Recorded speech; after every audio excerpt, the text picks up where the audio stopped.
قرآن مجید کی ہر وقت تلاوت کیا کرتے تھے. اس لیے حضور کریم صلی اللہ علیہ وسلم نے فرمایا قیامت کا دن ہوگا, اللہ پاک اعلان فرمائیں گے قرآن والے آگے آ جائیں. عرض کیا جائے گا قرآن والوں سے کون مراد ہے؟ حق تعالیٰ جل شانہ فرمائیں گے میں قرآن والا اس کو کہتا ہوں جو میرے قرآن سے عشق رکھتا تھا, پیار کرتا تھا, محبت کرتا تھا. اتنا پیار تھا, آخری وقت تھا, ادھر موت کا جھٹکا لگا, ادھر میرا بندہ قرآن پڑھ رہا تھا, آج بھی اپنی قبر سے اٹھا, میرا قرآن پڑھتا ہوا اٹھا. تم میدان حشر کا چکر لگاؤ, آج بھی ان کے منہ سے کستوری کی خوشبو آ رہی ہے. صحابی کہتا میرے دل کی تمنا میرے دل میں رہی, میری آرزو پوری نہ ہو سکی, میری حسرت پوری نہ ہوئی, میرا ذوق پورا نہ ہوا, میرا شوق پورا نہ ہوا. میری تمنا تھی گرمی کا موسم ہو, رمضان کا مہینہ ہو, میں روزہ دار ہوں, جہاد فی سبیل اللہ ہو, کفر اسلام کا مقابلہ ہو, میں کئی کافروں کو قتل کر دیتا, پھر کافر بھی اکٹھے ہو کر مجھ پہ ٹوٹ پڑتے, میرا ناک کاٹ لیتے, میری زبان کاٹ لیتے, میں اللہ کی حضور میں جاتا, اللہ مجھ سے پوچھتا معاذ دنیا سے کیا لایا؟ میں عرض کرتا الہی بولوں کیسے, زبان بھی تیری نام پہ کٹا کے آیا ہوں, روزہ رکھ کر آیا ہوں, نیت یہ ہے کہ تیرے محبوب کے حوض کوثر کے پانی سے روزہ افطار کروں گا. قبر میں آدمی لیٹا ہے, عذاب دینے والے فرشتے سرانے کی طرف سے آنے لگتے ہیں, اس طرف سے نماز آ جاتی ہے, تم اس طرف سے نہیں جا سکتے, اس نے نماز کبھی قضا نہیں کی. دائیں طرف سے آنے لگتے ہیں, ادھر سے روزے آ جاتے ہیں, ہمیں کبھی قضا نہیں کیا, تم اس طرف سے عذاب دینے کے لیے نہیں جا سکتے. دائیں طرف سے آنے لگتے ہیں, کھبی طرف سے آنے لگتے ہیں, ادھر سے زکوٰۃ آ جاتی ہے کہ تم نے کبھی زکوٰۃ اس نے کبھی قضا نہیں کی, کبھی نہیں حد چھوڑی, ہمیشہ ادا کرتا رہا, اس لیے تم اس طرف سے نہیں جا سکتے. پیروں کی طرف سے جاتا ہے تو حج آ جاتا ہے, اس نے مجھے ادا کیا تھا. جب اوپر کی طرف سے آنے لگتا ہے, رمضان قرآن آ کے صاحبان کی طرح چھا جاتا ہے اور آواز آتی ہے او فرشتوں جس کو میری رحمت نے چاروں طرف سے گھیر لیا ہو, تم عذاب دینے کی کوشش کیوں کر رہے ہو؟ دوستو آپ کا خیر مقدم ہے ہمارے channel M H Qasmi assembly پر. دوستو آج کے قاری حنیف ملتانی صاحب کے بیان کا ٹاپک ہے روزے دار کو قبر میں عذاب نہیں ہوتا. روزہ رکھنے والے وقت نکال کر یہ بیان ضرور سنیں, اس بیان سے بہت زیادہ فائدہ ہوگا, بہت دلچسپ بیان ہے, توجہ سے سنیے گا. چلیے دوستو مل کر سنتے ہیں. وَكَمْ أَهْلَكْنَا قَبْلَهُمْ مِنَ الْقُرُونِ.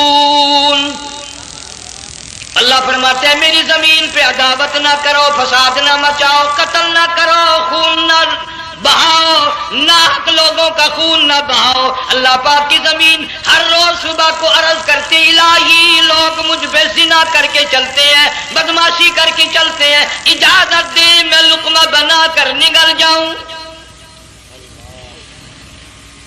مجھے اپنے اوپر ان کا چلنا پسند نہیں, مجھے اچھا نہیں لگتا. ہر روز آواز لگاتی ہے ظالموں, بدکاروں, بدماشوں, میرے اوپر دندناتے پھرتے ہو, ایک نہ ایک دن میرے اندر آؤ گے, تمہیں پتہ چل جائے گا کہ میں تم کو کتنا دشمن رکھتی تھی.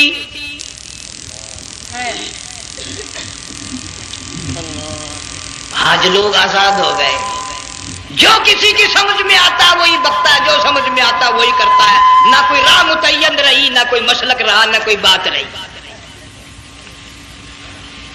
جناب مدنی کریم صلی اللہ تعالی علیہ وسلم کا بڑا عظیم تر صحابی ہے, بہت بڑا جرنیل ہے, سیدنا معاذ ابن جبل رضی اللہ تعالیٰ عنہ مدینے پاک میں بیمار ہے, آخری وقت ہے, دعا کرو اللہ ہم سب کو مدینے کی موت عطا فرمائے. بہت جلیل القدر صحابی ہے. علماء کرام نے لکھا ہے کہ جب موت کا وقت بالکل قریب آیا, معاذ بن جبل رضی اللہ تعالی عنہ نے رونا شروع کر دیا, رونے لگ گئے. علماء نے لکھا ہے اس وقت بھی مدینے پاک میں اب تک بھی یہ رواج ہے, جب کسی پہ نزع طاری ہو, سکرات طاری ہو, موت قریب ہو, جتنے پاس بیٹھے کھڑے ہوتے ہیں سارے اللہ کے قرآن کی تلاوت کرتے ہیں. صحابہ کرام آخری وقت میں قرآن مجید کی ہر وقت تلاوت کیا کرتے تھے، اس لیے حضور کریم صلی اللہ علیہ وسلم نے فرمایا قیامت کا دن ہوگا، اللہ پاک اعلان فرمائیں گے قرآن والے آگے آ جائیں۔ عرض کیا جائے گا قرآن والوں سے کون مراد ہے؟ حق تعالیٰ جل شانہ فرمائیں گے میں قرآن والا اس کو کہتا ہوں جو میرے قرآن سے عشق رکھتا تھا، پیار کرتا تھا، محبت کرتا تھا، اتنا پیار تھا آخری وقت تھا، ادھر موت کا جھٹکا لگا، ادھر میرا بندہ قرآن پڑھ رہا تھا، آج بھی اپنی قبر سے اٹھا، میرا قرآن پڑھتا ہوا اٹھا، تم میدان حشر کا چکر لگاؤ، آج بھی ان کے منہ سے کستوری کی خوشبو آ رہی ہے۔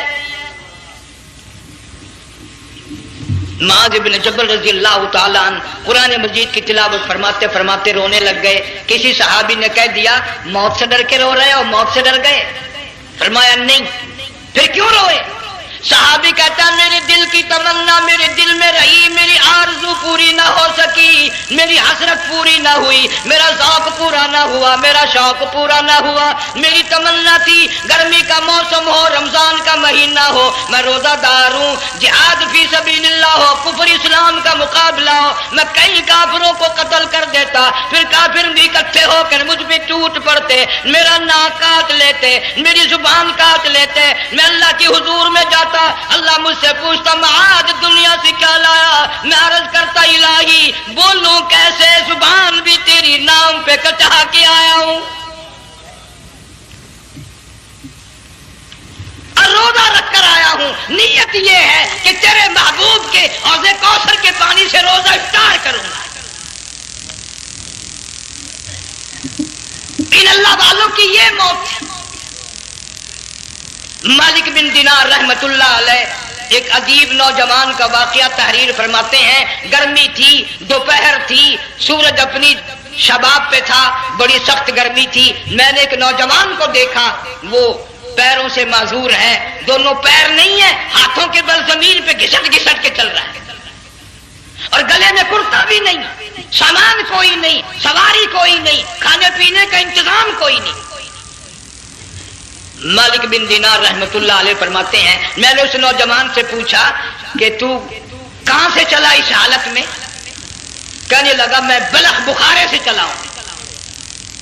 تجھے یوں ہی ہاتھوں کے بل گھسٹتے چلتے کتنا عرصہ گزر گیا؟ نوجوان کہنے لگا اللہ والے 7 برس ختم ہو کر 8واں لگ چکا ہے۔ اس حالت میں کہ جی ہاں اسی حالت میں، تیرا کھانا پینا؟ جوان کہنے لگا والذی ہوا یطعمنی ویسقین وَإِذَا مَرِضْتُ فَهُوَ يَشْفِينِ، اللہ ہی کھلاتا ہے وہی پلاتا ہے، بیمار ہو جاتا ہوں وہی تندرستی عطا کرتا ہے۔ اور نوجوان دوپہر بڑی سخت ہے، گرمی بڑی سخت ہے، میرے یہاں دوپہر کو آرام کر لے،